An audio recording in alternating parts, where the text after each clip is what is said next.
setup wise, I say was pretty good. Backswing wise, that right hip is definitely moving back nicely. Yeah. We're certainly setting the golf club in a really good position, okay, in both of these cases, okay. So we get right at the top there, okay. What we're going to try and do now is feel that we're driving that lower half. We don't want the legs sort of just straighten too much. So this was a better move. Your belt buckle now is starting to come around a little bit more, so your hips are kind of there and your shoulders are sort of a little bit more in line, whereas before when you brought the golf club down, your lower half pretty much stopped, and that was just top half movement. There's no sort of lower half movement there at all. So when your shoulders are here, your hips you can see are sort of still hanging back, not really far from where they started, almost at address, so they're barely sort of coming through there. And your club at this point now, your right knee you'd expect to be kicking a little bit more there.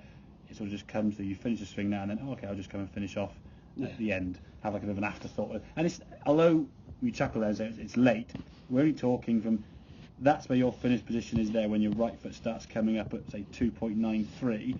We'd expect to be coming at 2.6. It's not as if it's miles behind, it's just a split second of timing again. And when the swing feels its best, everything feels smooth. We know we've got our best golf, whatever, the drive, the irons, anything swinging well. The swing feels almost very smooth, sort of like a car that's been really well oiled and just sort of going nice and smooth. There's no sort of juddery or shakiness or jerkiness. If the bottom half is doing something different to the top half, there's going to be some sort of disconnect somewhere in your spine there. If your hips are there and your shoulders are there, spine now, the top half is doing this and the bottom half's not really going anywhere. So now it's like, hang on, where do we go? So there's going to be some sort of jarring there, and that's the swing sometimes is quick, doesn't quite feel as smooth. Your arms then going to be doing, if your top half is leading more than the bottom half, your arms now going to be coming across the golf ball.